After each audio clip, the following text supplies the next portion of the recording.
喂，你當黑社會啊？而啊！家同你因為你話細事人，你想點樣就點樣㗎。而家叫你食翻啲嘢，你又唔聽，嗱我俾你聽又講晒粗口。呢個係香港嘅社會嚟㗎，唔係你話社。香港社會唔使俾你屌老母嘅做嘢。我話俾你聽，你告我先。嗱，依家再話俾你聽。香港社會唔使俾你屌老母嘅。你而家你話自己事啊？講粗口鬧人先呢個你屌我老母就唔撚得，唔係你話事，我話俾你聽。一定唔係我話事。你屌我老母就唔撚得。你講咗聲，話俾你聽。講你老母臭閪啊！你屌我老母就唔撚得。就係丟你老母係咩啊？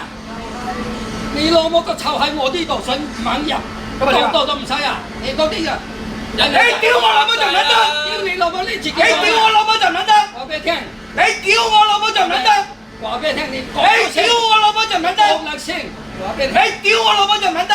我講咪死咗佢。係你講，屌你乜香港咁撚大，你淨係話攞嗰啲房屋錢嗰啲嚟做人情，淨係講一樣咩㗎嘛嘢，你唔拆就得㗎啦。唔話俾你聽。係同你講嘅，你唔拆就得㗎啦。你屌我老母就唔撚得。我聽日我要話俾你屌我老母就唔撚得。一定係試過説講鳩你。你話俾就烏龜。一定開，依家都就烏開。龜。啊，話俾你聽，你老母你成日呢度啊嗰度大度啊，幾撚大口積當佢咁大，你識處理，哇！依家你拆，唔緊要，你唔拆就得㗎啦。啊一定唔拆，你記住，啊一定咁樣記住。啊！話俾你聽，